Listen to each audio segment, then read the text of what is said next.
The Red Eye Radio podcast is a service of Freightliner and Detroit.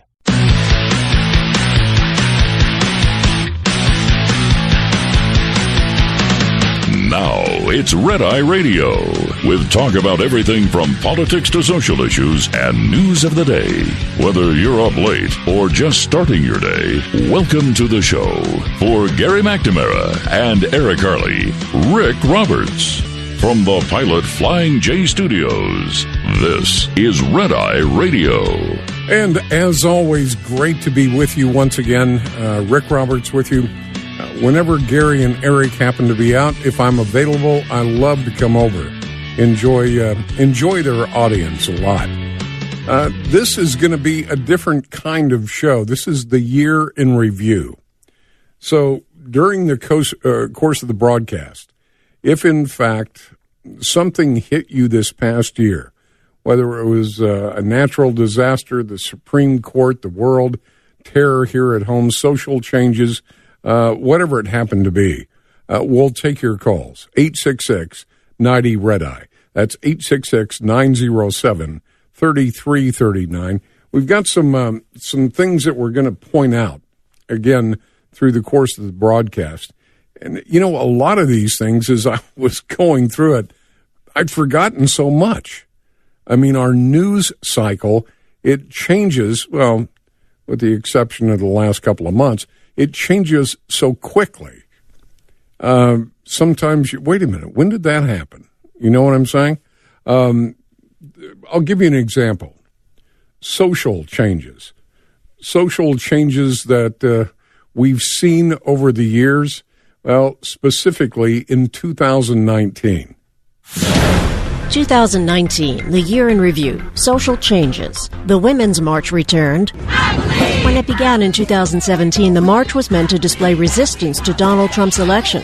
It has since become a global movement meant to assert the rights of women. Attention also shifted to a record number of women elected to Congress who began serving their terms in 2019, including 25 women who won their seats for the first time. Among them, Deborah Holland of New Mexico, the first Native American woman to serve in Congress, and Ilhan Omar, the first Somali American woman elected to Congress. Trump doesn't want just a border wall. The Trump administration's border policies also marked a social change in America. It's cruel and inhumane. 2019 also marked a record number of women seeking the Democratic presidential nomination. Globally, my name is Greta Thunberg. I'm 16 years old. I come from Sweden. This 16-year-old brought to life the issue of climate change in a way no one has ever done before. I'm Linda Kenyon. Then, of course, Linda Kenyon with Westwood One news correspondent.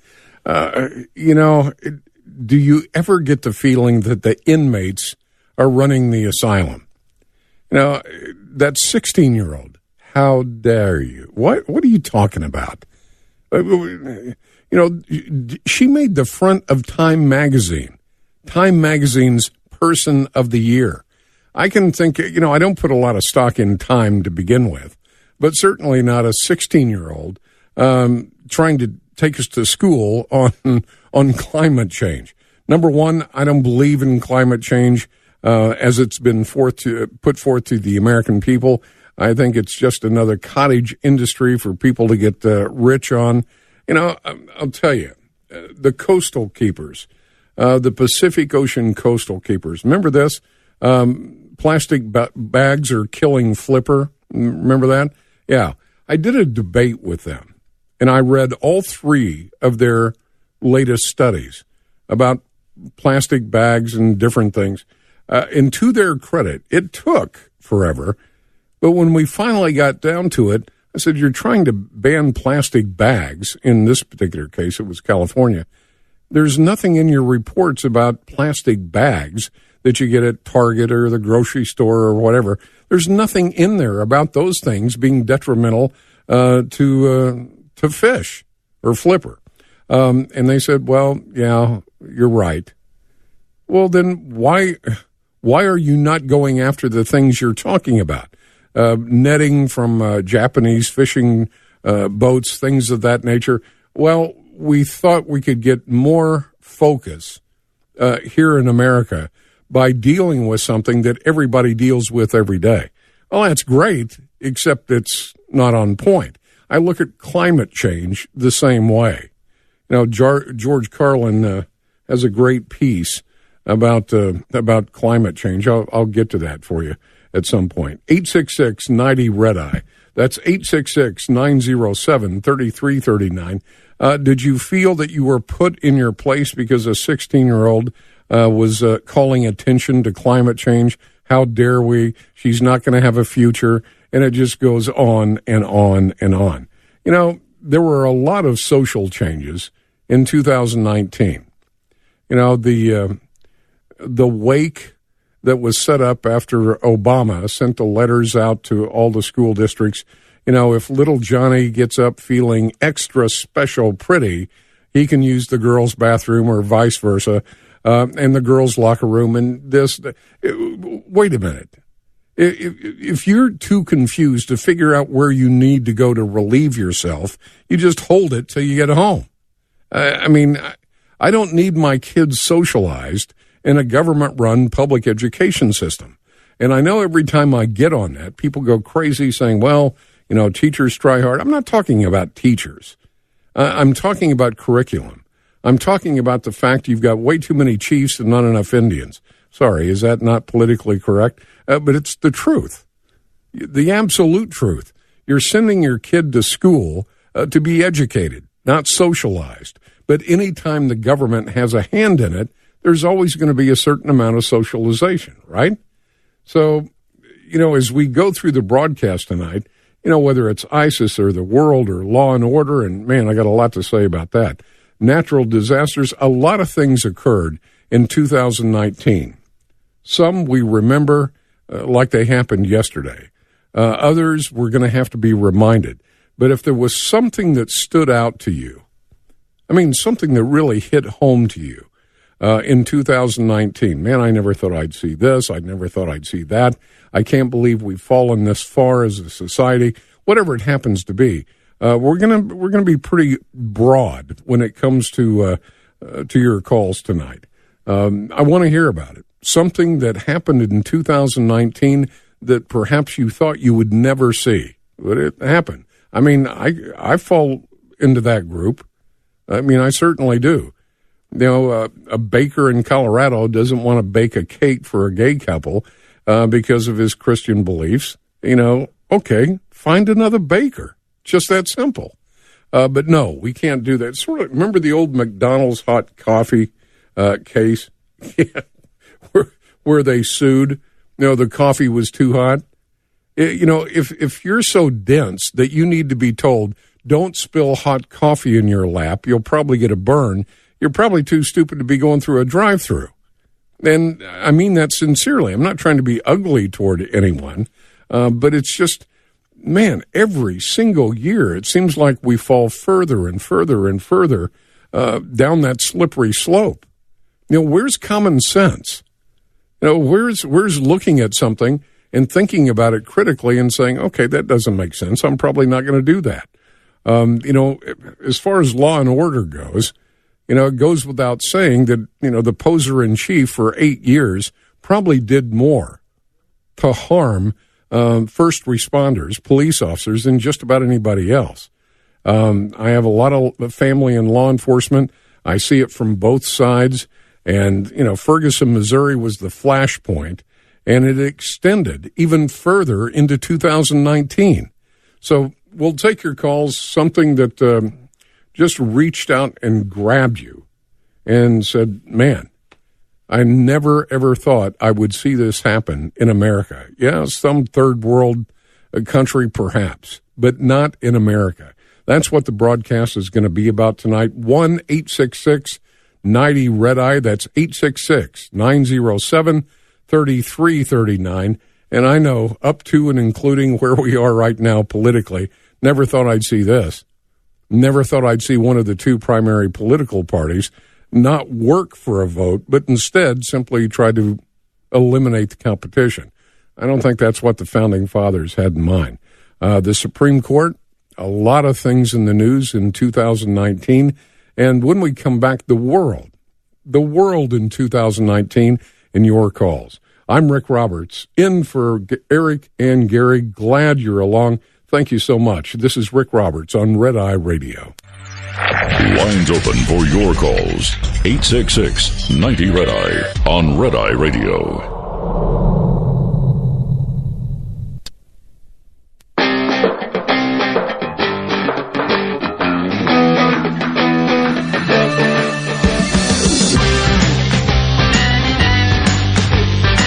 All across America, it's Red Eye Radio. Rick Roberts in for Gary McNamara and Eric Harley.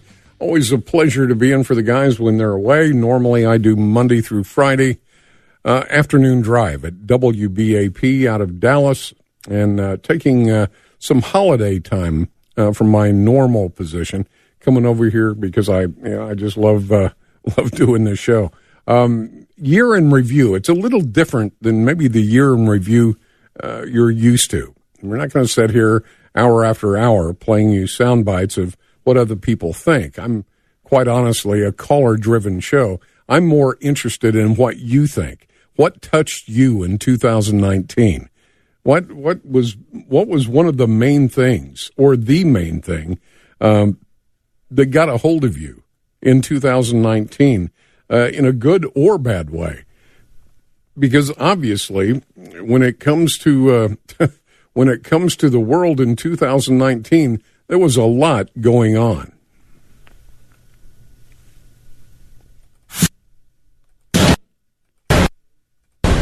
"2019, the year in review, the world. Terrorists took hundreds of lives from London to Sri Lanka to New Zealand. We will not be divided by the hatred. Hong Kong's pro-democracy demonstrations turned violent. Iran imposed a bloody crackdown on sweeping dissent. And Iraq's prime minister resigned after widespread deadly protests. The U.S. waded into a political and humanitarian crisis in Venezuela, backing opposition leader Juan Guaido to try to end the brutal regime of Nicolas Maduro. I think of all possibilities, all options are open. WikiLeaks co-founder Julian Assange lost the protection of the Ecuadorian embassy in London to face U.S. espionage charges and argue he is a journalist, not a spy. We're going to hold Julian Assange to the fullest account of the law, and that's what the American people expect. And the world joined Paris in mourning a fire-ravaged cathedral of Notre Dame. I'm Jan Johnson. Jan Johnson, of course, Westwood One News correspondent. I don't know if you saw it a couple of days ago. They say there's a 50-50 chance Notre Dame can be rebuilt to some extent. It's never going to be what it once was. Also, looking outside the borders of the United States, today, Israeli Prime Minister Benjamin Netanyahu claimed an overwhelming victory in the primary election for leadership of the ruling party, and that's, of course, ahead of the general election next year. Believe it or not, official results announced showed Netanyahu with 72% of the votes. Yeah, I'd say that was a landslide, wouldn't you? All right, let's get to your calls. Let's go to Jake in Altoona. Is it Pennsylvania? I think it is. Jake, how you doing? I'm doing all right. Just got off work. Good to have you. I was listening in. Thank you. I was listening in, and the comment you made about the lady spilling the coffee and sued McDonald's. Right. Yeah, that was very misled by the media. They villainized that poor woman. There's actually a documentary out on it. I wish I had. I don't have access to anything right now. I'm just sitting in my truck. Well, the reason that's I think her name was Liebeck, if I'm not mistaken, and she's since passed away. But the reason that she was elderly when it happened. Right. She was like 70 or 80 years old. But the reason that case was important was because it gave rise to lawsuits that became flashpoints for frivolous lawsuits in the United States. It's the case that gave, well, I think you could say it gave rise to the attacks on frivolous lawsuits. She was awarded $2.86 million, but I think at the end of the day, she actually got $640,000, something like that. It was just a further deterioration of common sense. Hot coffee is going to be hot, probably going to get burned. Yes, I think it was the epitome of frivolous lawsuits, and we saw that extend into 2019 on a lot of cases. Right. That might be the case. Well, that is the case. I completely understand what you're saying, but I don't feel that's woman's fault. I totally believe that it's the media's fault and how they blow things out of proportion all the time. In the documentary, they had to fire the general manager of that McDonald's. That coffee pot that burned her needed service and wasn't working correctly for months. And he knew this. And they were giving people coffee that was way over 200 degrees. Now, if I spill a cup of coffee out of my lap, yeah, I'm going to get a first-degree burn. But that woman had to get skin grafts all over her stomach, pelvis, inside of her thighs. That's a little too hot for coffee. Well, if memory serves, she got third-degree burns in her pelvic region. And, of course, now we're told, I got to be honest, this never came to my mind before. You know, how hot is too hot when you're at a restaurant? It's got to be between 160 and 185 degrees. But, you know, that can cause significant scalding burns as well. It's not about this one case. It's not about Miss Liebeck. Again, if I'm mispronouncing that, forgive me. It's not about her. It's not about McDonald's, really. It's about that it's set in motion a precedent for frivolous lawsuits.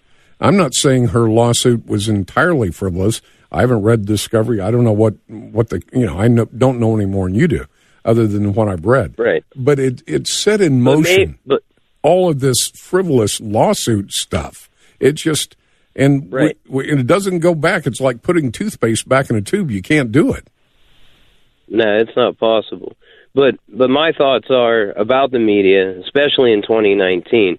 If the facts are black and white, and if all the facts would have been relayed to the public in the beginning, maybe we wouldn't have had a frivolous lawsuit problem. We would have looked at this lady and been like, oh, my God, that coffee was too hot.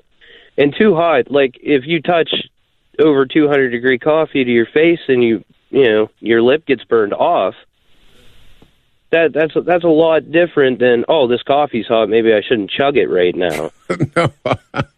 No, I see what you're saying. I truly do, and I understand.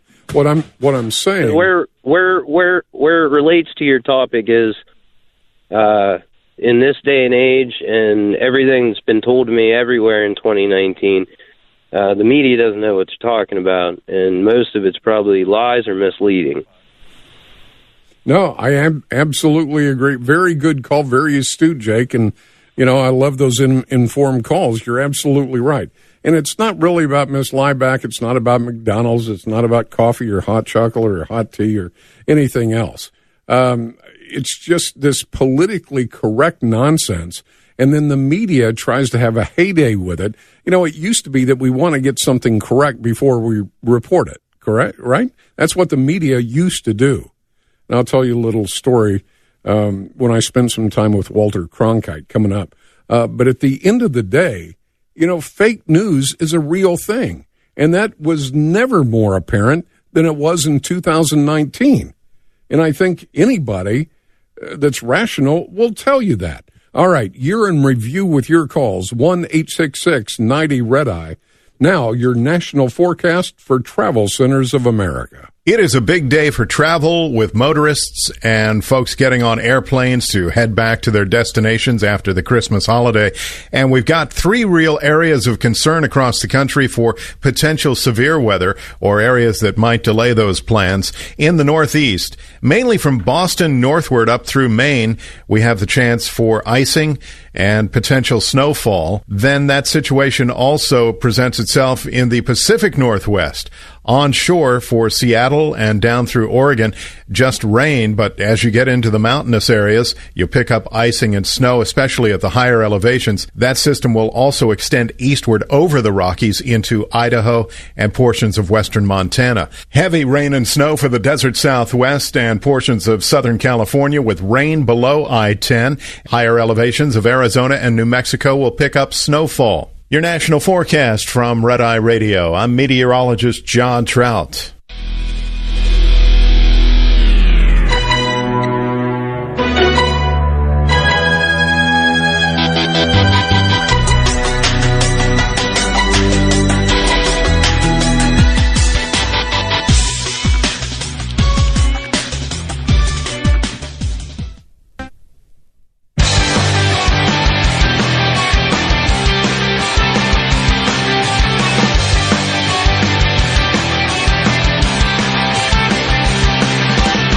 happy holidays.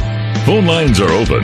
1-866-907-3339. 866-90-RED-EYE. Now for Gary McNamara and Eric Harley, Rick Roberts.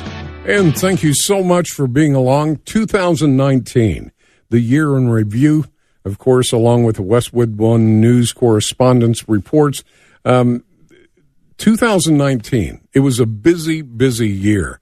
And it wasn't all great, but it wasn't all bad. We had a lot of things to deal with, maybe a precursor to what we're facing in just a few days as we start a new year. But we want to take a look. We want to take a look back.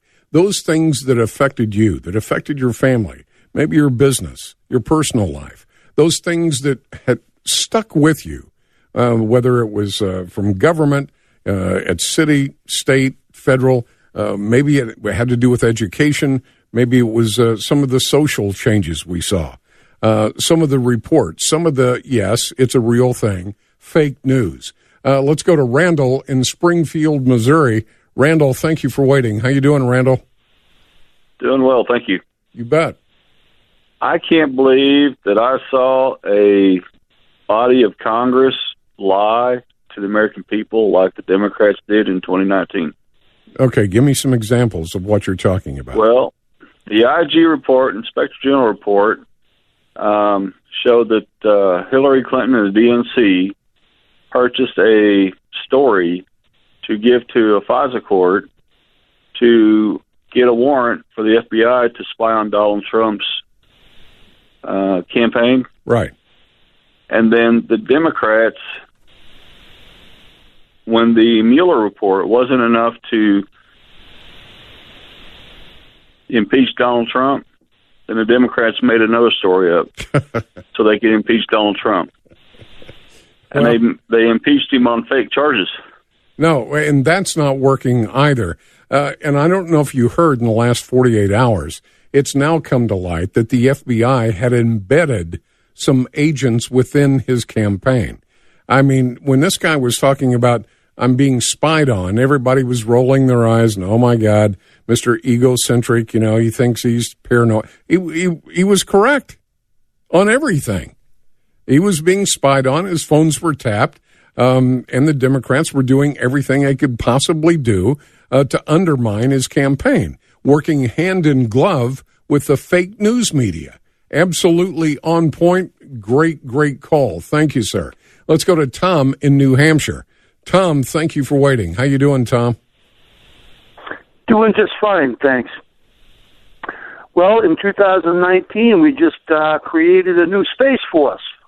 That's right. We did, didn't we? Something I love. I've always been interested in the Space Force, and one of the things we've always had to do is try to see how humans can handle long distances in long time alone in space. We've always had to worry about that. But then I was seeing so many of these younger people spending so much time just tapping away on their phones without much. I always worried about their ability to socialize and having a social life. But it seems they do just fine. So I think man can go to Mars just fine as long as they bring their cell phones with them. Yeah, as long as they can text one another. Here's the problem as I see it, Tom. You're right. The Space Force, that's going to be interesting. I have never personally had a big interest in outer space. I've always had the theory, okay, a craft lands out here in the parking lot and space monkeys come out and say, we want to talk to the talk show boy. Okay, well, what's going on? How you guys doing? You're from planet Xenon. And they get back in their spacecraft and take off. I still got to make my mortgage payment. I still got to do everything I would normally do. The only difference was space monkeys jumped out and said hi. So it's never been something I was totally interested in. The Space Force thing, that's a little different. That maybe have some interest. Now, as far as texting, this is my problem with texting. It's a one-dimensional form of communication. You know what I'm saying? No nuance, no humanity comes through. It's a one-dimensional thing. As I said the other night, how many times have you built up a relationship, and usually in business, with someone texting, and then you meet them, and it's like a different person? Tom, very good call. I appreciate it greatly. Let's go to Jim in Iowa. Jim, thank you for waiting. How you doing, Jim? Okay. Can you hear me all right? I've got you fine. Okay, what I can't believe is enough people in this country would consider a homosexual to be their leader. Are you talking about Buttigieg? Yeah. Okay. Because I don't know what you believe, but I believe the Bible. And the Bible says that homosexuals are depraved, they degrade their bodies, they will not inherit the kingdom of God. How can enough people in this country has gotten so bad? The Sodomites, homosexuals, they parade their sin like Sodom. They literally do this when there are parades in Chicago and New York. How can this country be that far, gotten that worse, that bad, to even consider someone with the immoral, dirty, filthy things that they do? I just can't hardly believe it. And they just shove it right in your face. Now, the creator of the universe says, he's the one that says they're depraved, they degrade their bodies, they will not inherit the kingdom of God. I mean, I don't know what you believe, but I believe it. Well, you asked, so I'll tell you. All right? I don't sit up at night thinking about homosexuals or lesbians or transsexuals or bisexuals or tricycles or anything else. I just don't. One of my best friends was the head district attorney for San Diego County, one of the largest DA firms in the entire country. Bonnie DeManis is her name. She's been with her partner, Leslie, I think for 30 years. I'm not sure. We never discuss that. We have lunch all the time. We discuss what's going on at the DA's office. When she went against Paul Pfingst, who was the incumbent good old boy, I made a point to check with the people in the trenches, and the people in the trenches are the assistant DAs. They're the ones doing the heavy lifting. And to a person, they all said she was qualified, so I helped her in that campaign. Here's the thing. Do I condone homosexuality or any of that for myself? No. Hopefully not for my kids. Same thing. But I don't sit in judgment of other people, and I'll tell you why. I was raised by my grandparents, extremely, extremely religious. We were there Sunday morning, Sunday night, Wednesday evening services, in the summertime, camp meetings in the tent, sitting on a bale. Hey, we were there all the time. And, looking back, I'm thankful for that. But my grandfather taught me never to sit in judgment of another person. Now, I can take the scriptures to heart, and I do. And I try to apply them. I probably fail more than I succeed, but I try to apply them to my life and my children and those I'm around. But he told me one thing. You don't know. You're not omnipotent like the Heavenly Father. You don't know what's going on in a man's heart, in a man's mind, in a man's soul. You don't know what work God is doing in his life. So don't sit in judgment of him. And I try not to do that. I do say this, don't push me in a corner legislatively and ask me to make a decision, because I'm probably going to give you an answer. What's the old scripture? Christ doesn't call the justified. He justifies those he calls. And if you go through the Bible, there are a lot of bad people he called. So at the end of the day, I don't get too hung up on that. I don't condone it, but I'm not staying up nights thinking about it. Good call, Jim. I appreciate it very, very much. Let's go to Little Rock, Arkansas, and talk to David. David, thank you for waiting. 2019 year in review. What's going on? David in Kansas, are you with me? Yeah. Yes. Hey, the thing, and love your show, love when you're on, love the guys. Thank you. The thing that caught me off guard this year was, and I forget what month it was, that Trump, having tried to get some help from the Democrats to stop the overflow going through our southern border, threatened the Mexican government with increased tariffs to the point they sent somebody up to Washington, and now the cartel-influenced Mexican government is actually doing more to help stop the flow of immigrants over our southern border by having troops down on their southern border than our Congress. Oh, you're right. Pretty amazing. I hope you listen to what David said, because he's exactly right. I don't know if it's ever happened before. I don't believe so. But an American president went nose to nose, mano a mano, with the Mexican president and said, look, you're causing us all kinds of problems. We're one of the biggest trading partners. You got to help out a little bit. We've got people flooding in over the southern border. We can't vet them. We don't know if they're good guys or bad guys. We don't know if they're afflicted with some kind of disease. Unless you start stepping up, we got to start stepping back as far as trade goes. And guess what? They sent their military up.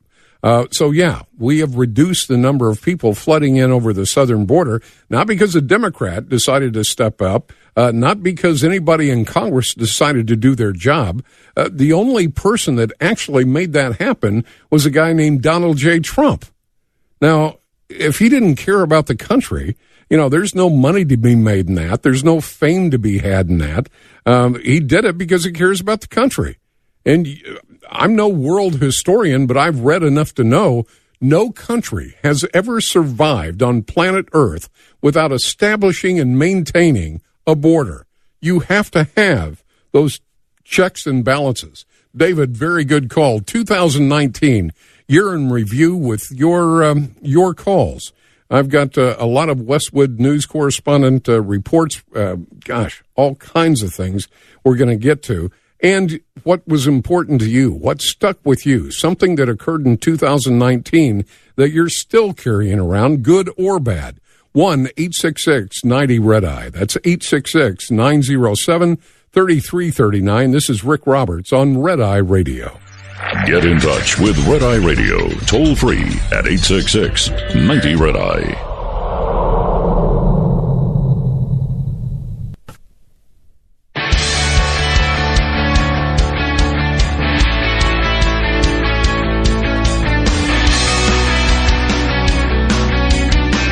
All across America, it's Red Eye Radio. Rick Roberts in for Gary McNamara and Eric Harley. 2019, the year in review, doing a different type of year in review. We've got Westwood One News correspondents giving you their reports, and we're taking your calls, the things that really made an impact on you this past year.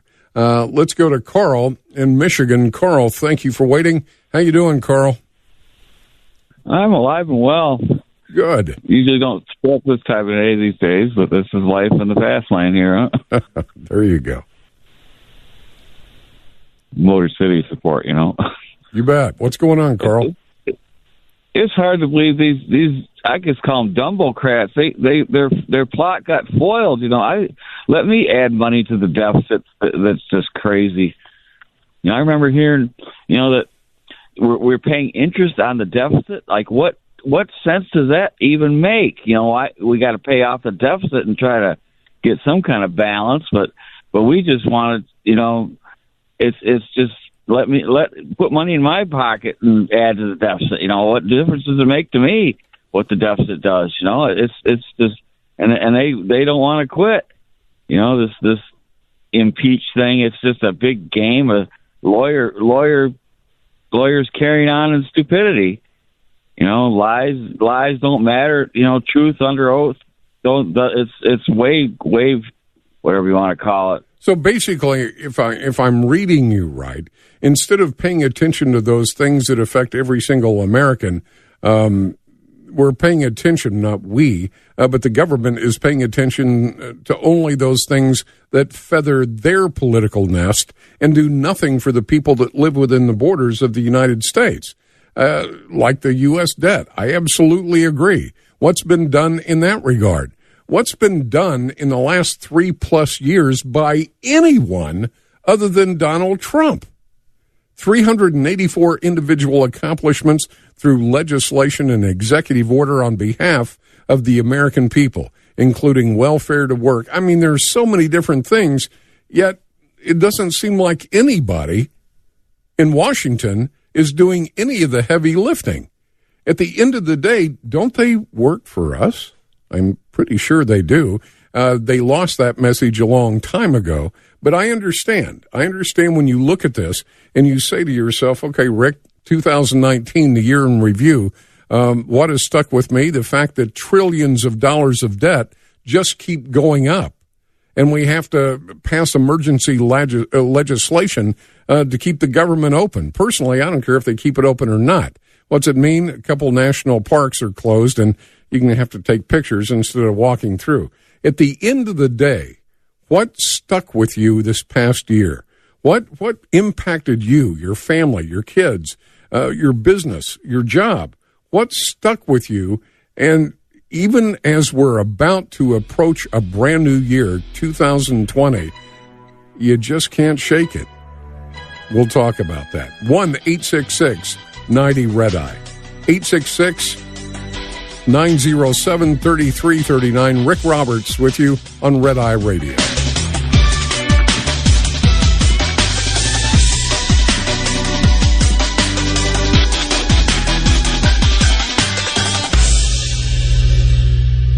This is Red Eye Radio on Westwood One.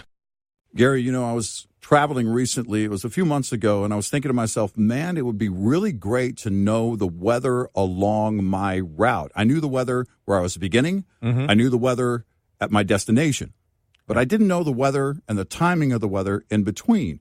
Well, now there's the Drive Weather app. This is pretty cool. I actually downloaded this thing. It is so easy to use. You were just showing that to me. It is really cool. Man, all you have to do is put in your starting point and your destination point, right? Mm-hmm. And then the start time, and you can kind of slide that start time to show what the weather is going to be based on the forecast in between. This is great for like thunderstorms. Oh man, especially with thunderstorms, winter storms, maybe there might be, because here's the problem. In some areas, there might be calling for ice or anything else. Mm-hmm. Well, you need to know, because it's very dangerous. Listen, the USDOT says there are 1.2 million weather-related accidents each year. This is really about safety, and knowledge helps you stay safe. The Drive Weather app, it's available on Android and on iOS, and you need to get it. Download it for free. There's a free version, or just $9.99 a year. You get 7 days of accurate weather and wind reporting for all your drives. The Drive Weather app. Download it today.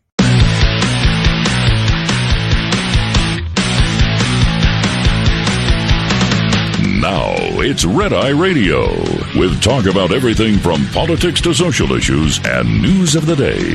Whether you're up late or just starting your day, welcome to the show. For Gary McNamara and Eric Harley, Rick Roberts. From the Pilot Flying J Studios, this is Red Eye Radio. And thank you so much for being along. We appreciate that. Doing a little different broadcast.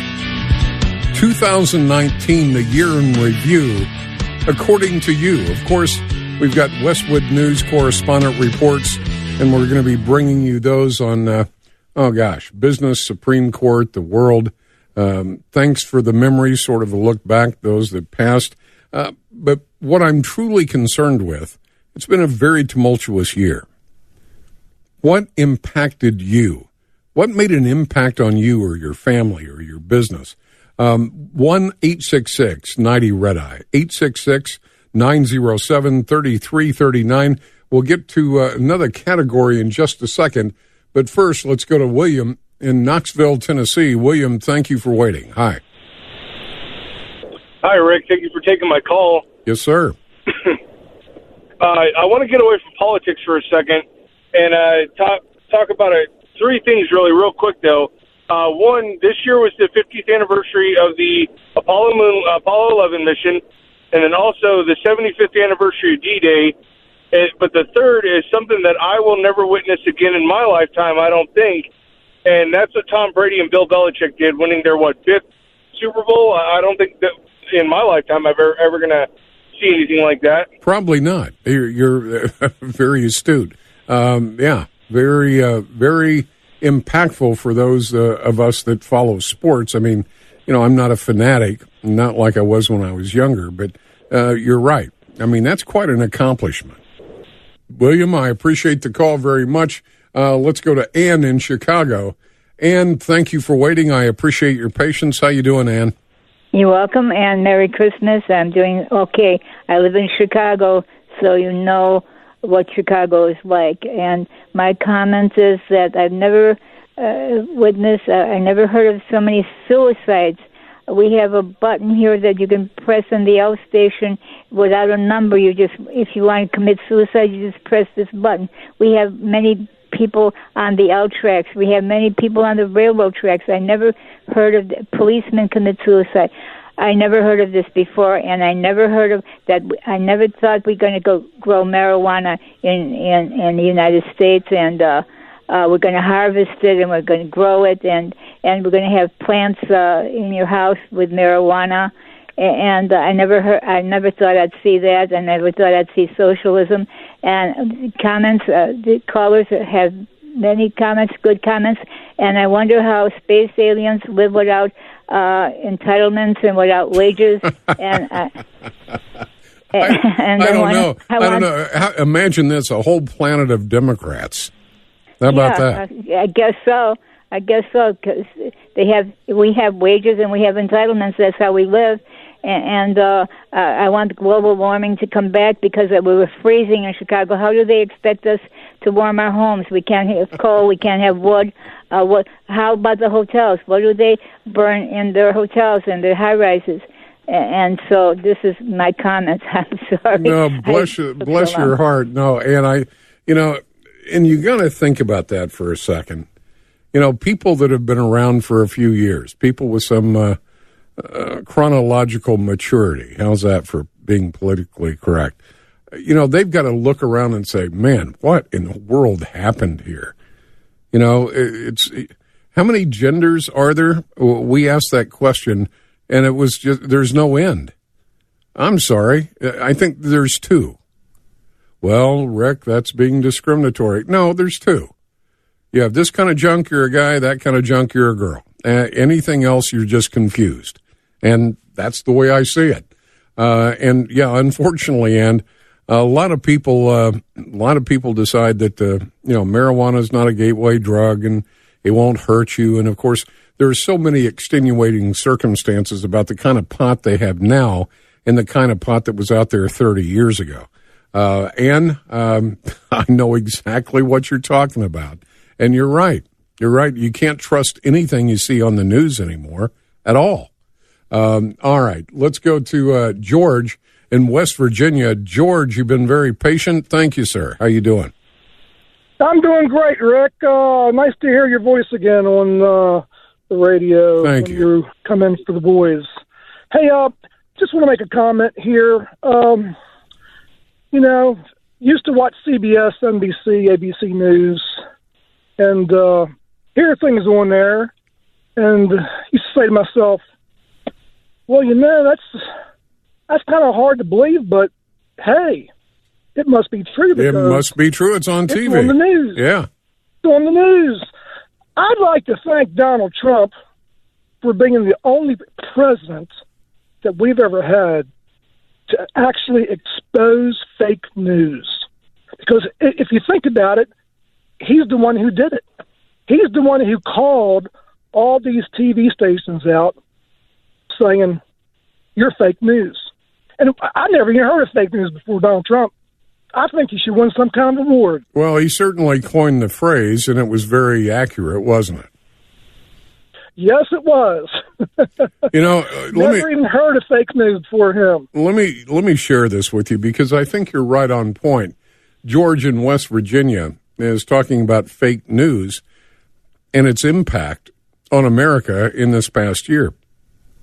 I had the opportunity, and this is going back a few years, Walter Cronkite, and I think he was trying to promote a book or something, and anybody that knows the show knows I don't do authors, but, I mean, come on, it's Walter Cronkite.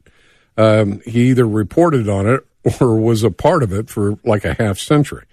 And, he and I didn't agree on much politically, but he came in studio. He was scheduled to be there for one segment. For those of you that don't know, one segment is usually about 12 to 15 minutes. He ended up staying an hour. As a matter of fact, we went into break for the news, And he said, I'm having a really good time. Do you have something else scheduled? And I said, no. Time's yours. I mean, it's Walter Cronkite. What am I going to do? Say, yeah, you got to leave? Like I said, politically, we didn't see eye to eye. But I had the opportunity to ask him about news in general. Because as a little bitty boy, remember those little teeny rocking chairs you used to get for little toddler kids? I had one of those sitting next to my grandfather's chair, and we would watch the news together. And I can't remember any substance. It was the Huntley Brinkley something or other. So I always had a passion for the news, but I remember asking Mr. Cronkite, what's going on with news today? It seems to be changing, morphing into something else. And he laughed, not a gut buster laugh, but just kind of chuckled to himself. And he said, there is no more news. It's all an entertainment-based product. And I said, well, do you mind expanding on that? And he said, no, not at all. Everything in the news now is based on entertainment. The facts people no longer want. They want to be entertained. And he said something I'm paraphrasing because it's been a lot of years ago. He said something to the effect that the news as we once knew it no longer exists and it'll never come back. People want more than just the facts and then figure it out for themselves. They want to be spoon-fed not only the situation, the story, but the outcome as well. And he was very adamant about that. And I thought that was very entertaining. Anyway, we had like an hour in studio together, and he inscribed a book to me. He just had devastating arthritis. He could barely hold a pen. And he said to Rick Roberts, one of the most professional, entertaining, and enjoyable interviews I've ever done, Walter Cronkite. So I kept that for time and memorial. But I think he was absolutely right. And good Lord, that was years and years and years ago. So when Trump comes out with it's all fake news, he's spot on. 2019, I think, had a huge impact on all of us in fake news. I've got a channel on my television. It's called Multi-News, where you get CNN and Headline News and Fox and, I don't know, something else. And I'm looking at it, and I said to myself, or thought to myself tonight, CNN is nothing more than a campaign platform for the Democrats. And you could say the same thing about Fox for Republicans. The only difference is that Fox is just about it. Every other station is a campaign platform for Democrats. I mean, with everything that's going on, you're telling me something you don't agree with that Trump did 28 years ago? I mean, you've got to dig to find that kind of stuff. How about telling me the news that's going on today? Okay, year in review 2019, according to you. 866-90-RED-EYE, that's 866-907-3339. I'm Rick Roberts on Red Eye Radio. Tips from J.J. Keller and Associates Incorporated on winter weather driving. Tire chains. Prepping your truck with tire chains can be a grueling experience during the winter. It can test the mettle of the most experienced driver. If you think tire chains will be necessary at some point this winter, here are some tips to be ready. If you're unfamiliar with how to install them, practice back at the shop. When you're out on the road and you hear a grim forecast, install the chains before the weather completely deteriorates. If you absolutely must install chains on the side of the road, make sure you wear highly visible clothing. And finally, slow down. You can't drive as fast with chains attached. This tip was brought to you by J.J. Keller and Associates Incorporated.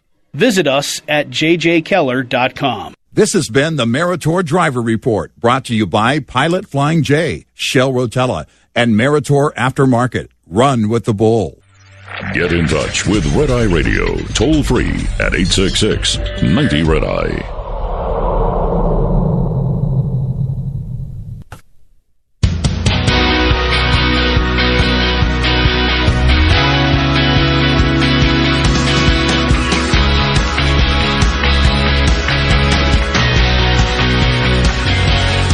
Filling in tonight for Eric Carley and Gary McNamara.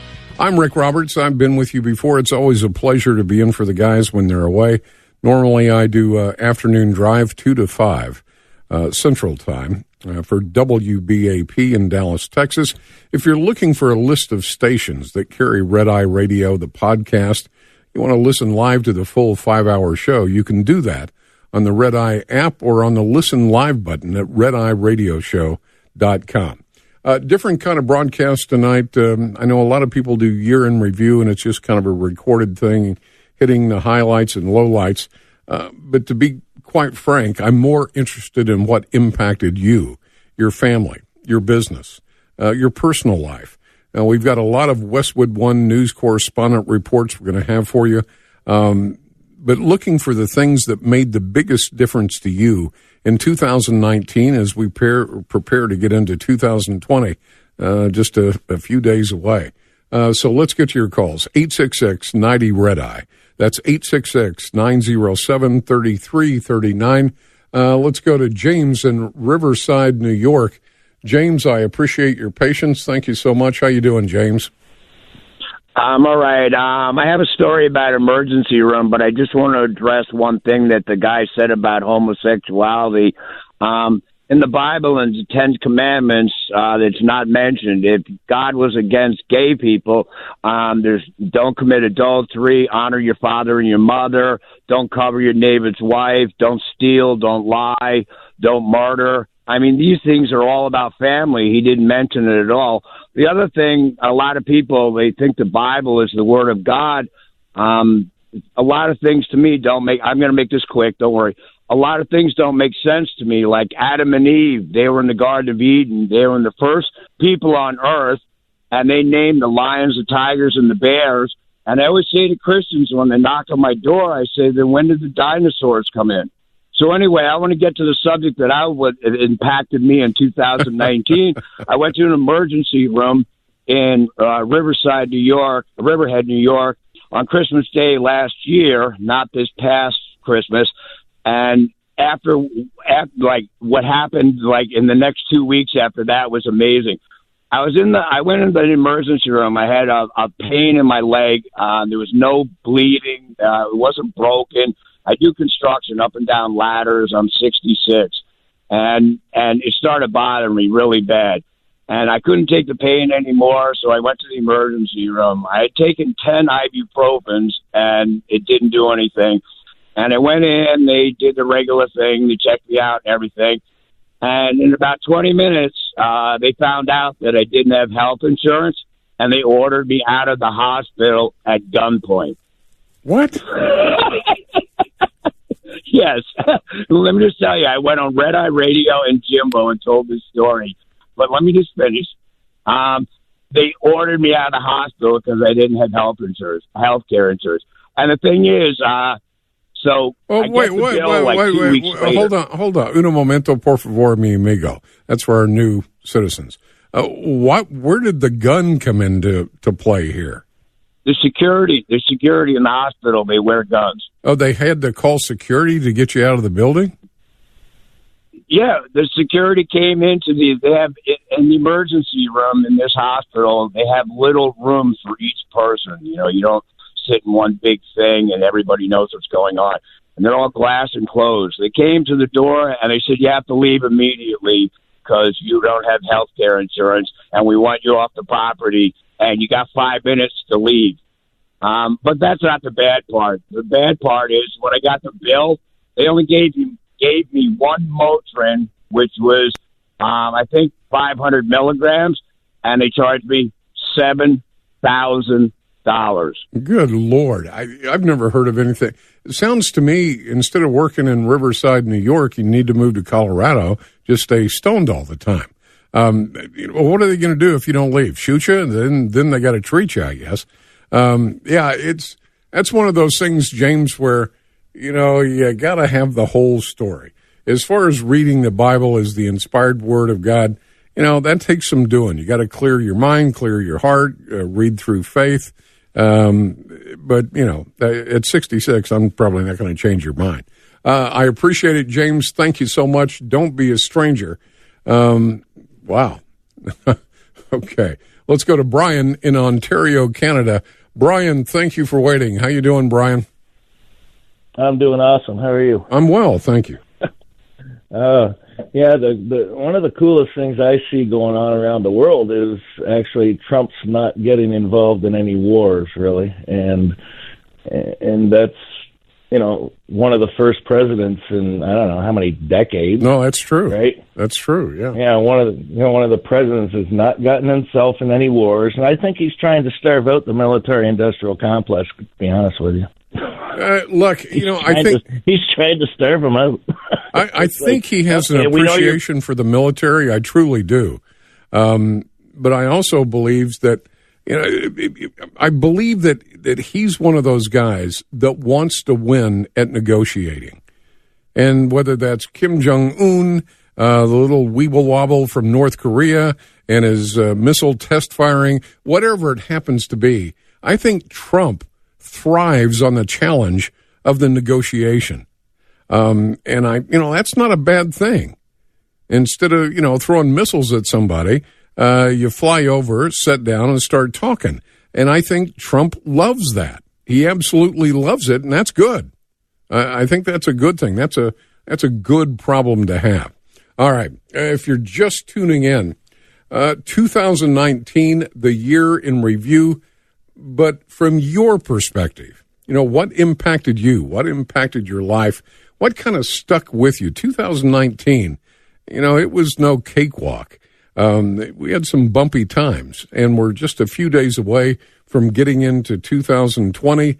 A lot of people are saying, man, you know, I hope things get better. I didn't like this or I didn't like that. The fake news thing, really, I got to tell you, it was something that I couldn't believe.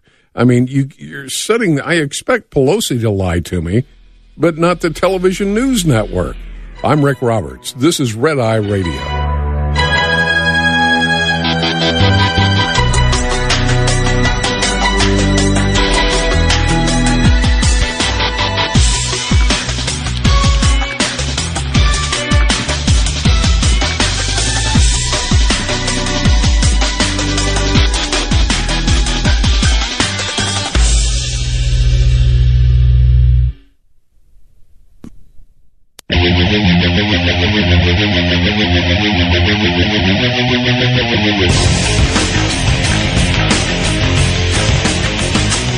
Happy holidays. Phone lines are open. 1-866-907-3339. 866-90-RED-EYE. Now for Gary McNamara and Eric Harley, Rick Roberts. Thank you so much. Always a pleasure to be in for the guys when they're away. Doing 2019 year in review. According to you, what impacted you, your family, your significant other? What impacted you most in 2019? And of course, we've got the Westwood One news correspondent reports as well. A lot happened in 2019. Jim Roop did a great piece on Law and Order. Listen to this. 2019, the year in review, Law and Order. Operation Varsity Blues. The massive college admission scam in which rich parents paid big money to bribe or defraud their kids' way into elite colleges and universities. Dozens of people arrested, including actress Felicity Huffman, who pleaded guilty and spent a week or so in prison, and actress Lori Loughlin and her fashion designer husband Massimo Giannulli, who were fighting the charges. Another big Law and Order story, the arrest of billionaire Jeffrey Epstein on sex trafficking charges among his former friends, President Trump. I don't think I've spoken to him for 15 years. Epstein was found dead in his cell, the ruling suicide, but controversy continues to surround whether it was a homicide. The opioid crisis hit a peak with a nearly $50 billion settlement between drug manufacturers and several states. This settlement gives us hope that we'll be able to make significant impact on the issues. California's largest utility filed for bankruptcy in 2019 after facing more than $30 billion in wildfire victim lawsuits. Governor Gavin Newsom is demanding a massive restructuring. I'm Jim Roop. Great report, and as always, Jim does great work. There were a lot of things in 2019. I'll share a very quick personal story. You know, the college admissions scandal, Felicity Huffman and her husband, there were like 23, 24 other sets of parents. My old boss, and I won't name the radio station because that's, you know, it's not like it's not public domain. It is. My old boss she was one of those people that got caught up in that. And that's, and to send the kid to UCLA, I can see, Harvard, or I could, okay. All right. Let's get to your calls. 2019, the year in review, according to what made the biggest impact to you. Let's go to Todd in Connecticut. Todd, thank you for waiting. I appreciate it very much. How you doing, Todd? I'm doing all right. I'm enjoying the show. I don't know any specific names or anything, so you have to kind of bear with me. What kind of struck me the most about this past year is that you had all these women activists, and they were all upset about, men are, violent, men are dangerous, it's all the men's fault, and they were out wearing their crazy hats and everything, the activists. And there was a woman that did a story, a journalism story, about these men activists saying, men are getting hurt just as much as women are. And she put this out, and all of her feminine friends attacked her on it because she brought to light the fact that in a relationship, men get hurt just as much as women. And I've always known that because I've been used and abused by many of my exes. My ex-wife, she tried to kill me. And I've had others try to poison me or threaten to hit me over the head with a frying pan. So, I was just like, this is a woman trying to say, look, men get abused just as much as women, and then they attack her. I just couldn't understand how come they just don't listen to her. Obviously, she's on their side. Yeah, I don't know. Generally speaking, and I've had this discussion on the radio before, generally men don't report to the authorities abuse like women do for, the obvious reason, I guess. They don't want to be viewed as less than manly and all that stuff. But, the feminist movement really is a baseless movement. You don't want me to hold the door open for you. You don't want me to say yes, ma'am, or no, ma'am. But at the end of the day, you use that femininity when it works for you. It's baseless. It's garbage. How did you end up dealing with your situation? Well, what's kind of interesting is that after my ex-wife went crazy because she had a massive drug problem. That'll do it. I was actually taken in. My ex-girlfriend from many years previous let me live with her, and my ex-wife had no idea where this other woman lived. And so basically one of my ex-girlfriends became my protector. So I managed to escape until, she moved off to another state, and then her attention went to something else. Well, I find this fascinating. You're a protector. May I ask, and I don't mean to be, I know it sounds kind of sexist, and I don't mean it to sound that way. Do you find it, I'm struggling here, and I shouldn't. I'm supposed to be a wordsmith. Do you find it difficult to protect yourself from other individuals, especially women? Oh, definitely, because they have the upper hand. If they say that you hit them, the police will arrest you first. They don't even take into account, is there some kind of police report? Well, it's not quite as simple as that. I have many members of my family in law enforcement, and a woman just can't simply say, "Yeah, he hit me," and have no visible injuries or corroborating witnesses. It's not quite that easy. But I find your situation somewhat interesting. I truly do. I would imagine 2019 probably did, in fact, impact you quite a bit, because there were, it was like a resurgence of the early 70s with the women's movement and all that. And honestly, I don't pay a lot of attention to that. I mean, most real women, they know who they are. They're secure in themselves. They like the fact that they're women. They like the fact that, they're competitive, smart, able to do things that, many men can do. There's some things they can't do, obviously. But anybody that's got to put on, a hat, the vagina hat, and march downtown and screaming at the top of their lungs, I wonder about their mental health to begin with. Good call. I appreciate it very much. 2019, the year in review as it applied to you and your family. Sean in Missouri. Sean, thank you for waiting. How you doing, Sean? Oh, thank you, Rick. I really like your approach to be how you do caller-driven shows. I first heard you a couple years ago, sub for the guys at night, and I even had to follow you over to Dallas Drive Time to find a voice of reason. Thank you, sir. Thank you. The evolution of our speech, how we approach people and our manners and the mode of attack, disrespectful, degrading, dysfunctional, delusional sometimes. It seemed to really escalate during the Kavanaugh hearings, the Booker and the woman Harris and the senator from Hawaii. Right, Yang. Yeah. Just delusional how they got away with attacking people and using the mannerisms they did, and then our talk shows, the pundits on the talk shows, they make accusations that are just totally inappropriate.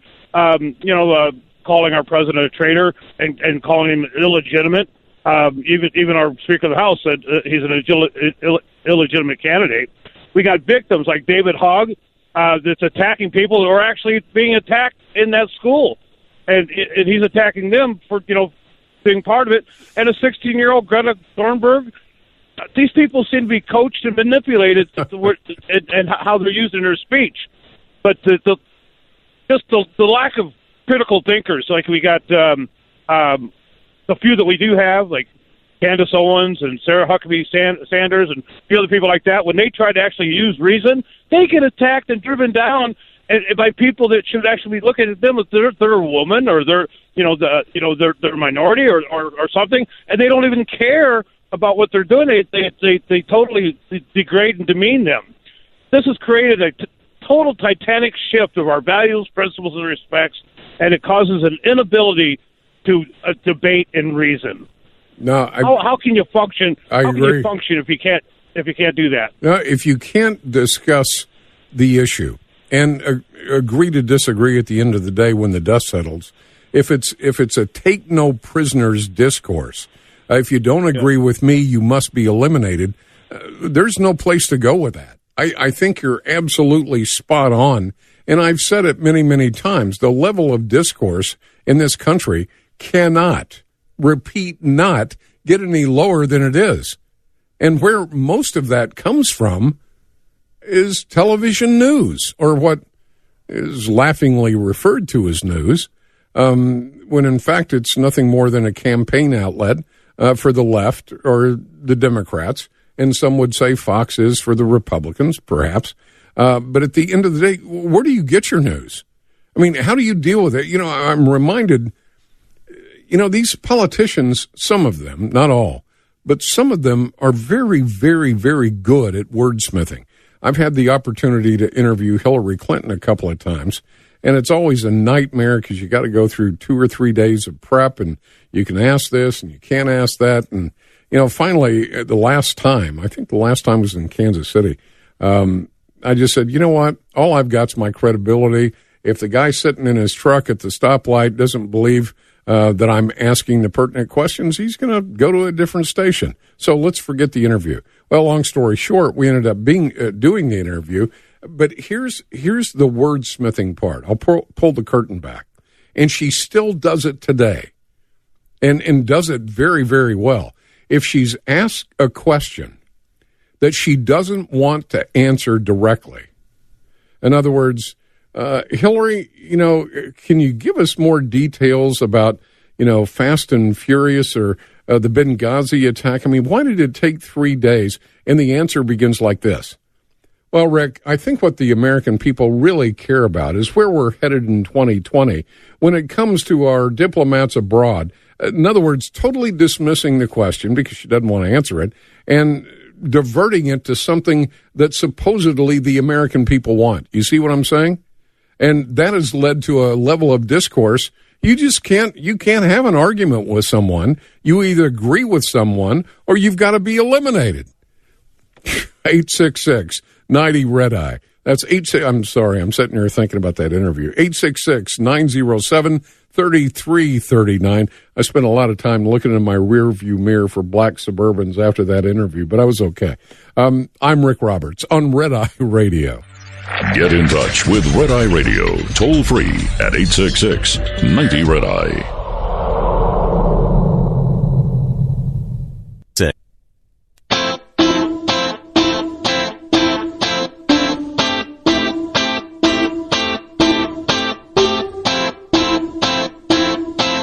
All across America, it's Red Eye Radio. Rick Roberts in for Gary McNamara and Eric Harley.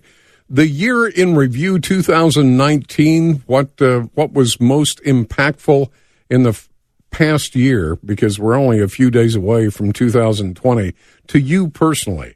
Let's go to Fort Lauderdale, Florida. Jack, thank you for waiting. How you doing, Jack? Good. I think you'll like my take on things because it's different than the others so far. Not that I don't respect other people's opinions. I consider myself extremely successful, and I'm surrounded by people that are not as successful as I am, and they don't know my financial situations, but they have seemed to lose their respect for me because I lean towards the conservative side. So I can throw out the newspapers, I can turn off the TV, I can not listen to talk radio if I choose to, but I can't get away from the fact that I have the problem even with my children. They're resentful of the fact that they think that Trump has done a disservice to them. My son is sitting with stocks that are up 30-40% this year. I mean, some thanks should go to some of the things that were done by Mr. Trump, and they're so disrespectful when they address me. If I say I don't like Hillary Clinton, I'll say it that way. When they say Donald Trump, they use an expletive and certain words that are totally disrespectful.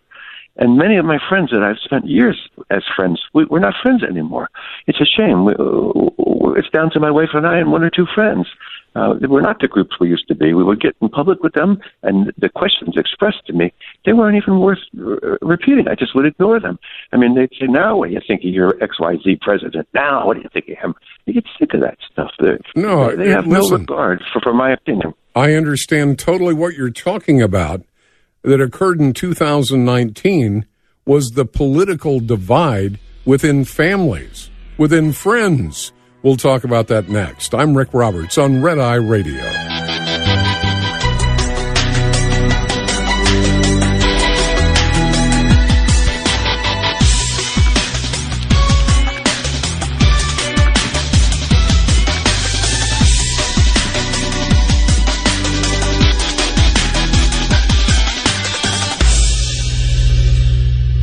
This is Red Eye Radio on Westwood One.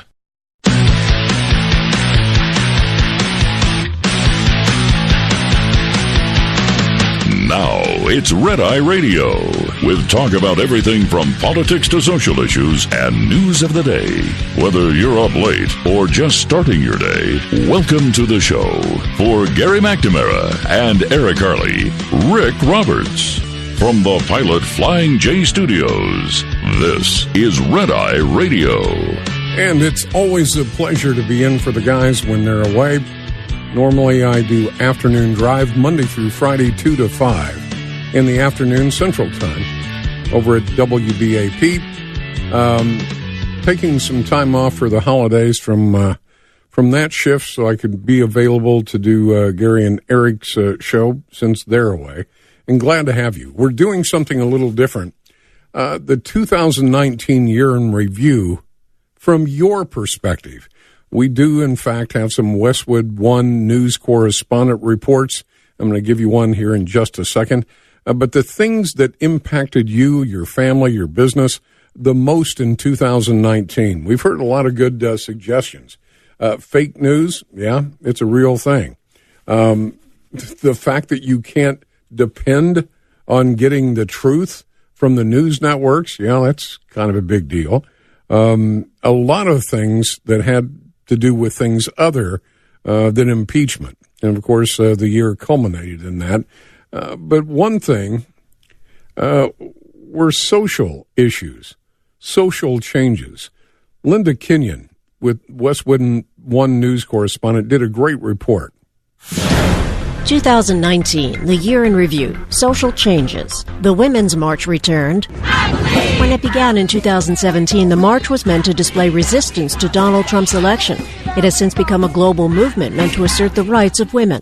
Attention also shifted to a record number of women elected to Congress who began serving their terms in 2019, including 25 women who won their seats for the first time. Among them, Deborah Holland of New Mexico, the first Native American woman to serve in Congress, and Ilhan Omar, the first Somali American woman elected to Congress. Trump doesn't want just a border wall. The Trump administration's border policies also marked a social change in America. It's cruel and inhumane. 2019 also marked a record number of women seeking the Democratic presidential nomination. Globally, my name is Greta Thunberg. I'm 16 years old. I come from Sweden. This 16-year-old brought to life the issue of climate change in a way no one has ever done before. I'm Linda Kenyon. Yes, she's 16 years old. She's from Sweden, and we're still laughing. You know, I've got nothing against women, running for these offices if they're ultimately qualified. Great, but when you get anti-Semites and anti-American philosophies from Tlaib and Omar, and this, I'm sure Alexandria Ocasio-Cortez makes a mean mojito being a former bartender, but what does she know about America? What she knows she doesn't like. We're all going to die in 12 years. The earth's going to go spinning off into the sun. Trump is the root of all evil. I don't know that we progress. Women, even with all the marches and the nonsense that's going on, I don't know that you've progressed any at all in 2019. As a matter of fact, if anything, you've probably regressed. And as Jack in Fort Lauderdale said the last call before I went to break, all of this divide, it's not just party to party. Used to be Republicans versus Democrats, vice versa. Republicans, Democrats, apolitical, what have you. Now it's family. It's family. People won't talk to somebody else. What happened to American discourse when we could have intelligent arguments and discussions about differing viewpoints? Nobody does that anymore. It's either you agree with me or you're irrelevant. All right, 2019, the year in review from your perspective. Let's go back to Chicago and talk to Colin. Colin, thank you for waiting. How you doing, Colin? I'm doing well. How about you this morning? I'm good, thanks. I just wanted to make a comment about the amount of lies that have come out so far this year in the trying to get some sort of garbage on Trump in order to impeach him on. With the amount of lies that have come out, I think it's, like you said, the civil discourse in conversation when bringing out the truth in talking to someone who has a differing viewpoint, it has gone pretty south because people just believe, like has already been said, in what the media will say rather than looking at the facts and the logic. They just deal with feelings. Yeah, that's true. That is true. Pretty sad. And when you look around, you look at MSNBC and CNN, headline news, most of the alphabet channels, they legitimize untruth. They legitimize, in some cases, just flat lies. So that leaves the American people to try to figure out some way to get the facts of a thing, to get the truth in some form or fashion so they can make up their own minds. It's almost as if there's a concerted effort to dumb down the the people of America so they can be maneuvered and manipulated in one direction or the other by the media. And nobody wants that.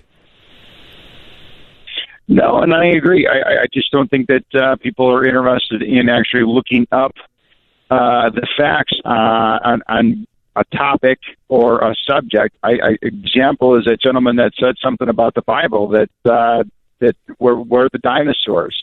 Obviously, he hasn't looked in the Bible because he hasn't looked at the book of Job, chapter 40, verses 15 through 19, where it talks about a behemoth who has a huge tail like a cedar and eats grass like an ox. Obviously, that refers to a big, Brachiosaurus or something of that kind. It's God talking to Job.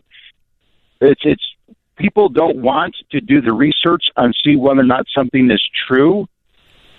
They just like to be fed lies, and they will just go ahead and believe it and just take it as truth. No, I think doing the fact checking themselves. I think you're absolutely right. I mean, if 2019 highlighted anything, and I don't mean this to be derogatory to anyone, just a factual observation. It highlighted the fact that people don't want to research, people don't want to read, they want to be told what to do and then left alone. That's the rest stop on the highway to communism. It's called socialism. And I don't know how you wake people up out of that, because if you look at the numbers, most young people have a favorable view of socialism. That's because they haven't been taught the truth about socialism. You want to stand in line for 2.5 days to get a roll of toilet paper? Go to Venezuela. It's never, ever, ever worked anywhere on planet Earth, and the Democrats will tell you that's only because they weren't running it. I'm sorry. I look at what the Democrats have done in 2019, and I don't mean, again, to be ugly toward anyone, but if you look at what the Democrats have done and not done in 2019, you have to step back and say to yourself, why would anyone want to be a Democrat? Yeah, and I agree, but I also think it starts out, with the younger kids. The Ninth Circuit Court years ago said that it's not the parents' responsibility to determine whether or not what a child is taught at school.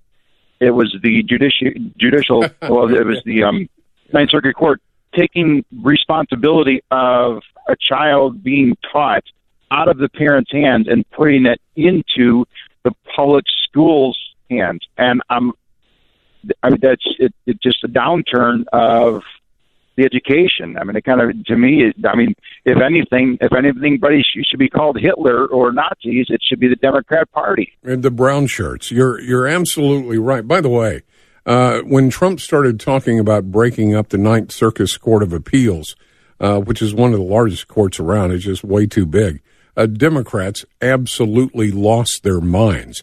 And by the way, the Ninth Circuit Court of Appeals is the most overturned court in America because they get it wrong so much. And again, when everybody's in the tank politically for one side or the other, the only people that lose are you and me. That's it. 2019 year in review from your perspective, along with the Westwood One news correspondents and their reports. We'll do that next. I'm Rick Roberts on Red Eye Radio. Lines open for your calls. 866-90-RED-EYE on Red Eye Radio.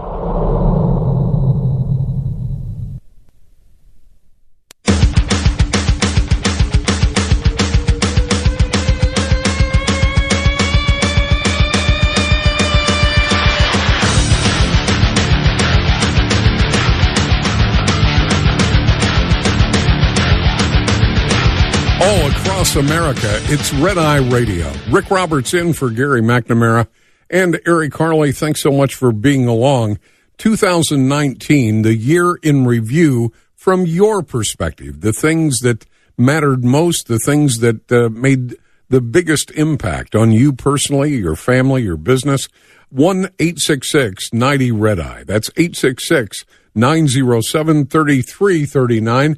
All right, where are we going here? Let's go to John in Durham, North Carolina. John, you've been very, very patient. How you doing, John? Good morning, sir. I'm doing fine, thank you. You bet. If I may, I have a political impact and a personal impact, if I may. Sure. I'll let you. So my political impact is I swam upstream this past year in a city council race in which we ended up voting, not me, but the city voted for 75% for the largest bond in the history of North Carolina. It's going to be in the millions. And people don't understand. You have to pay back the bond, and you have to pay the interest on the bond. Yeah. And they stretched the payments over. They said, well, it's only going to be 5 years. We're going to get this money for 5 years, over a 5-year period. But we'll be paying it back for 20, Rick. And that's well, you guys, you know, when I look at different states, I think, correct me if I'm wrong, but I think North Carolina is a taxable rate around 5.25% or something like that. And you guys moved to a flat tax, I think in 2014, didn't you? I can't speak to that, but I know they're trying to push us from a red state to a blue state. And they're trying to flip us this time. Absolutely, sure. I'd like to ask a favor, if I may, on the personal impact part. The thing that impacted me, I located one of an offspring this past year, which was very impactful on me emotionally. And he's in his mid-30s. I'm a retired veteran, a non-com, and I was listening to you over the past few years. You mentioned Southern California, Escondido, and San Diego, Riverside area, that you had done some work there in radio. Yeah, I worked out of broadcasted out of San Diego for almost 17 years. I flew back and forth every 12 days, but I was there for almost 17 years. Kind of like the old Tom Joyner thing where he'd fly from Dallas to Chicago every day. That's rough. There you go. And what I was going to ask you was, if it's not too much of an imposition, I wanted to send you. I want to do on my bucket list is to take I-20 down through Atlanta and then through Dallas into San Diego sometime in 2020. I wanted to send you a one-pager, just showing highlighting some of my transferable skills, having not been in radio, but having done some things with production and directing.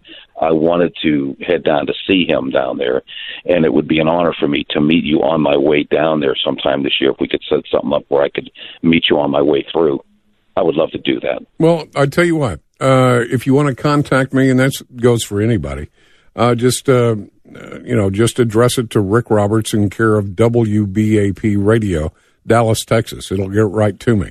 And sure, yeah, I mean, I'm never opposed to meeting anybody that has an interest in the business. So just Rick Roberts in care of WBAP Radio. Appreciate the call very, very much. Let's go to Linda in West Virginia. Is it West Virginia? Yeah, it is. Linda, if I can figure out how to say the name of your state, we'll talk. We'll talk. You can imagine me hovering over a radio like people in a Norman Rockwell painting late at night. That's the only time I can get anything that makes sense. And I thank God for your program and for you filling in for some of my favorites. Well, thank you. Thank you. From a woman's point of view, I agree with just about everything you've said tonight. But I was telling the screener that I'm old enough to remember when it seemed like women were struggling to be recognized for their brains and not just their bodies. I grew up where nobody really lectured, but education was really, really important. It was like your job, to go to school and learn everything you could. And now it's kind of morphed into the louder you curse and bully, the better you can get your way, and it's just mind-boggling to me. It is, isn't it? It's what's the old commercial say? You're raising your voice when you should be reinforcing your argument. I was very lucky. I learned from the best. My grandfather didn't go far in school at all. He died a very wealthy man, but that's because he bought up all the real estate in every direction around the university. My grandmother was one of the few women that went to school or went to college in the 20s. And so, you know, she passed that on, and I appreciated it. But I don't ever, and this is the truth, I don't ever remember hearing my grandfather or my grandmother raising their voice to a yelling level. But they got their points across. In my grandfather's case, he didn't say much. He was a man of few words. But if you could look at him, made eye contact, he spoke volumes. But I never, ever remember either one of them yelling, and both of them were very profound and consequential people. I think it's generational, don't you? I'm not sure, because I grew up with, if you want to talk to someone in the other room, you go to the other room. It was just matter of fact. And, of course, we had a big yard, and then we had acres. I grew up with no curfew. Where was I going to go? I would make an announcement when I got through with everything I knew I was responsible for. I'm going down to Grandma's. I'm going up to the cemetery, and I'm talking miles. I'm going over to Island Run. I'm going to Dinner Rock. No, you're absolutely right in the sense that, you know, people don't make themselves understood any longer. They think that to be understood, you know, they've got to have a high decibel level. They've got to be screaming, and nothing could be further from the truth. You're absolutely correct. I don't know that 2019 helped any women at all. And I mean this sincerely. I don't think 2019 and what we saw displayed in the streets of America helped any women. If anything, I think it probably hurt them more than it helped them. Something to think about. Now, your national forecast. It is a big day for travel with motorists and folks getting on airplanes to head back to their destinations after the Christmas holiday. And we've got 3 real areas of concern across the country for potential severe weather or areas that might delay those plans. In the Northeast, mainly from Boston northward up through Maine, we have the chance for icing and potential snowfall. Then that situation also presents itself in the Pacific Northwest. Onshore for Seattle and down through Oregon, just rain, but as you get into the mountainous areas, you pick up icing and snow, especially at the higher elevations. That system will also extend eastward over the Rockies into Idaho and portions of western Montana. Heavy rain and snow for the desert Southwest and portions of Southern California with rain below I-10. Higher elevations of Arizona and New Mexico will pick up snowfall. Your national forecast from Red Eye Radio. I'm meteorologist John Trout.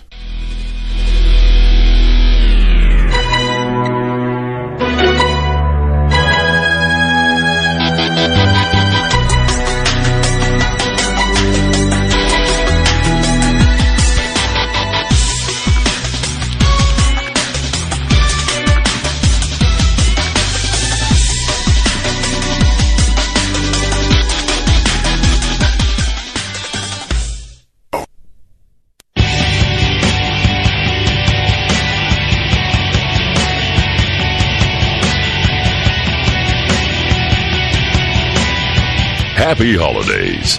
Phone lines are open. 1-866-907-3339. 866-90-RED-EYE. Now for Gary McNamara and Eric Harley, Rick Roberts. Thank you so much. Always a pleasure to be in for the guys when they're away. And I was just sitting here thinking, actually, we were talking off the air. 2019. Certainly a year to remember, and that's what we're doing tonight. 2019, the year in review from your perspective. The things that stuck with you, the things that hit you and just never left, the things that made the biggest impact to you in the year 2019. And as I told you, not only your calls, but the Westwood One news correspondents did a great, great job of putting some things together. Steve Kastenbaum. He filed this report. 2019, the year in review. Terror at home.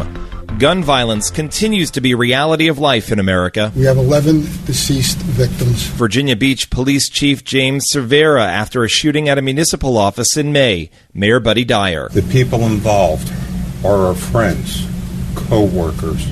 August 3rd, a mass shooting in El Paso, Texas.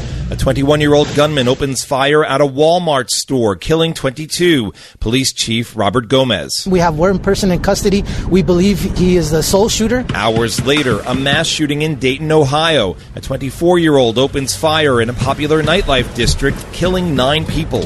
Mayor Nan Whaley. Dayton first responders neutralized the shooter. Get out. Weeks later, a Texas man killed 7 and wounded dozens near Odessa and Midland. He was looking at me. I saw his face. The man was gunned down by police. I'm Steve Kastenbaum.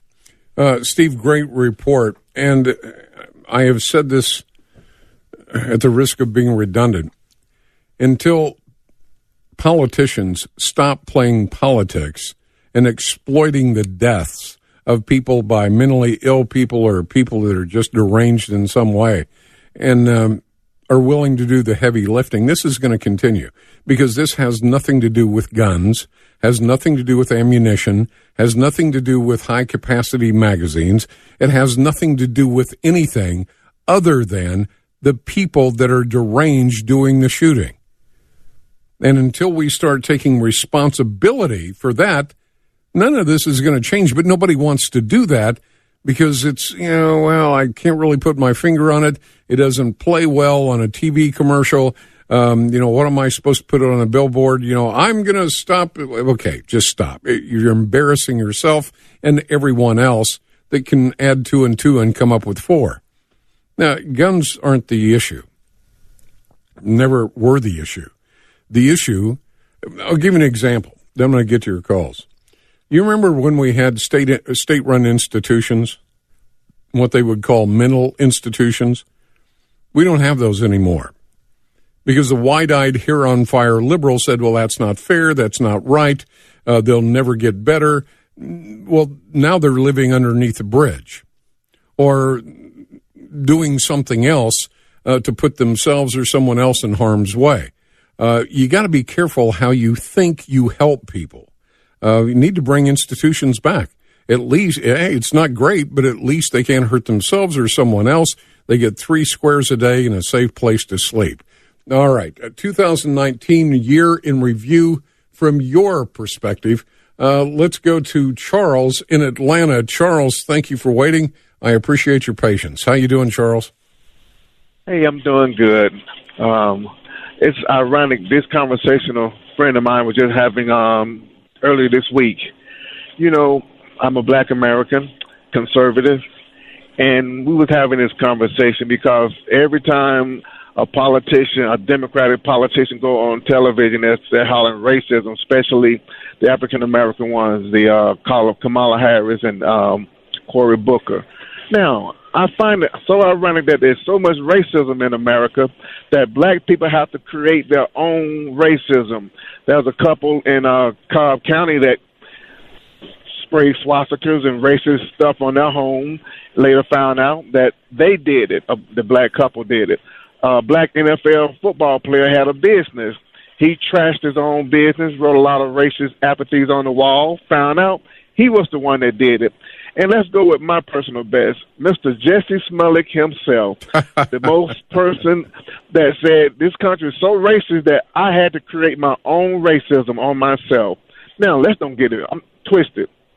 There is some racism, but not enough to affect somebody's life.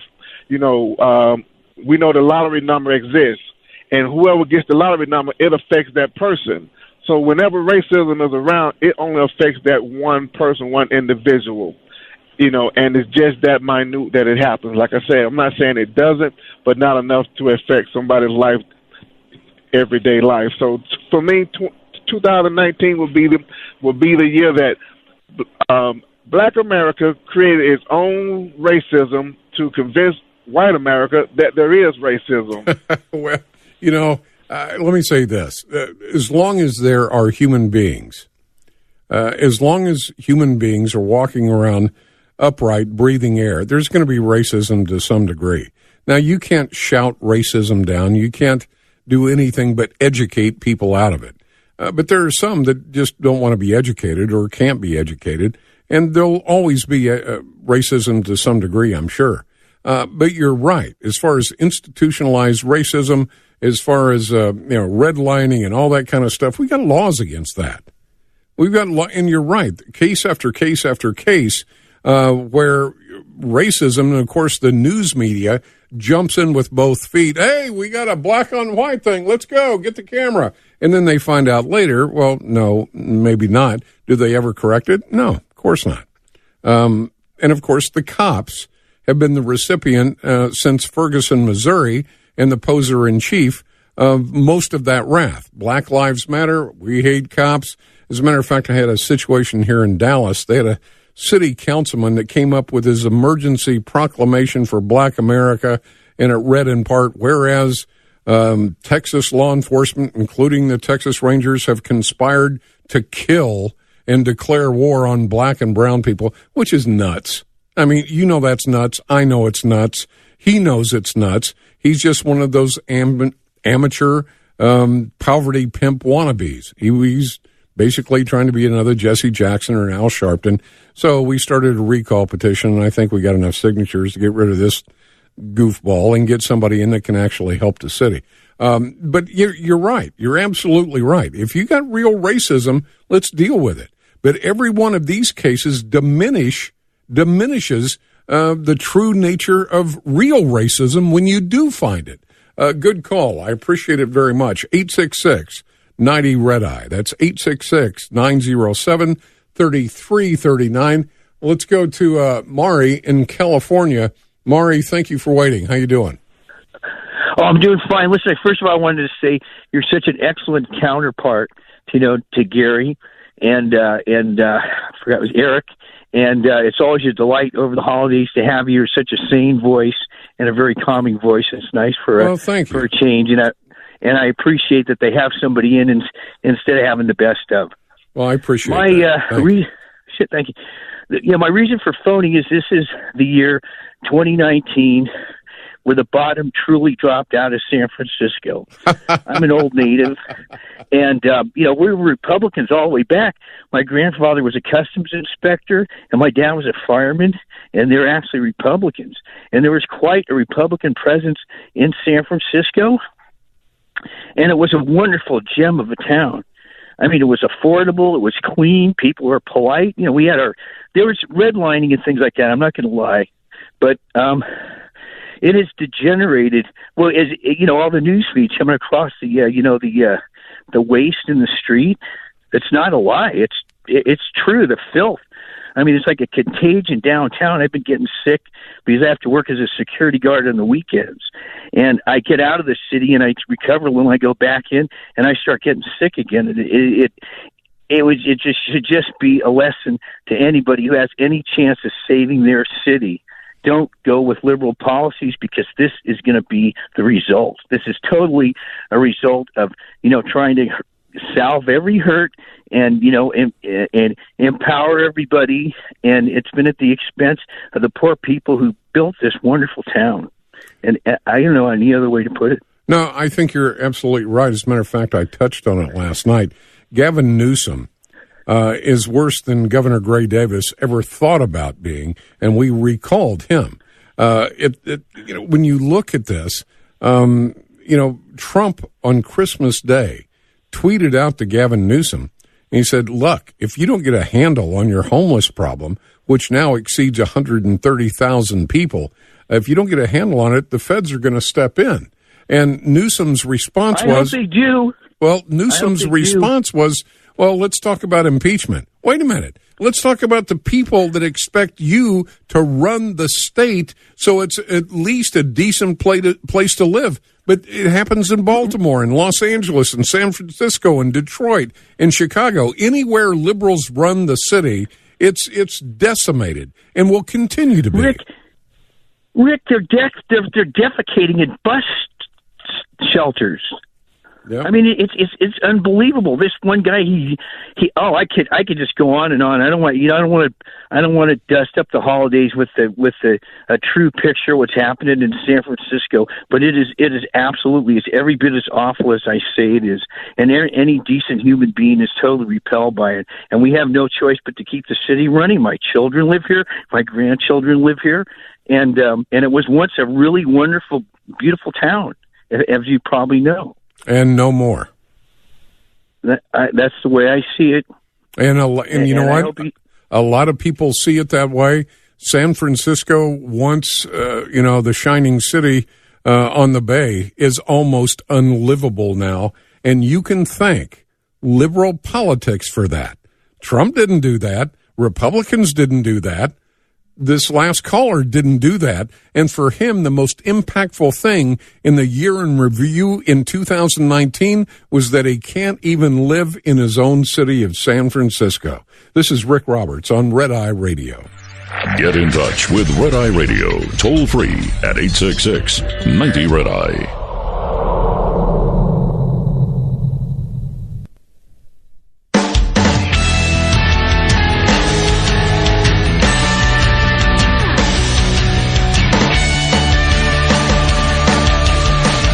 And all across America, it's Red Eye Radio. I'm Rick Roberts, in for Gary McNamara and Eric Harley. Always a pleasure. Doing a different type of broadcast, 2019, the year in review. But instead of playing a bunch of pre-recorded reports, we're looking at the year in review from your perspective. What impacted you, your family, your business the most in 2019? Farmingdale, New York, this is Will. Will, thank you for waiting. How you doing, Will? I'm doing well. How are you? I think 2019, I'm a registered independent, always have been, but I think 2019 I have decided I no longer have political conversations with people who I believe have a very superficial knowledge of politics and economics. That covers a lot of folks. Yeah, hold on.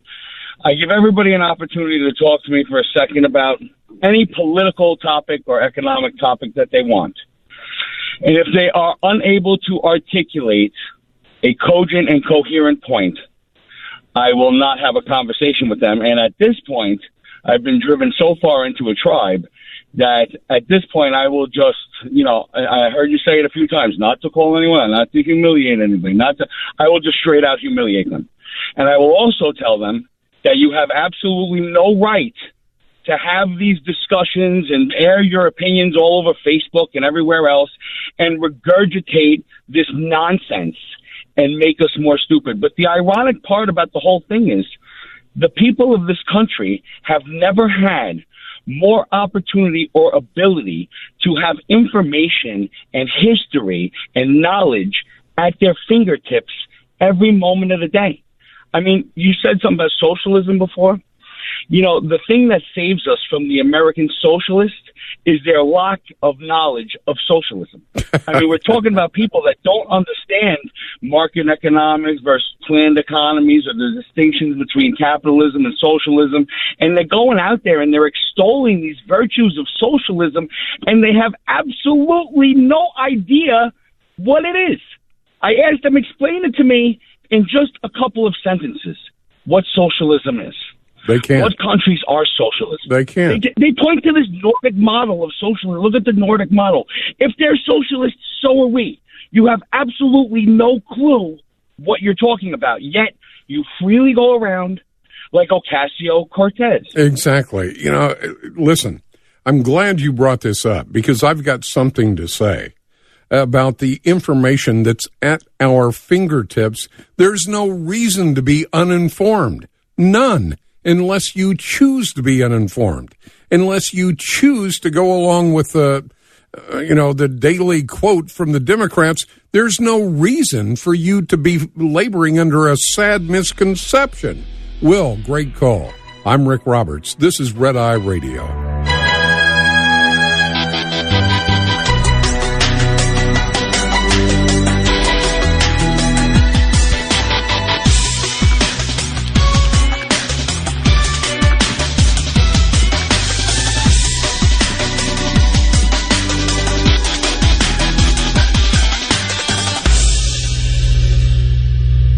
This is Red Eye Radio on Westwood One.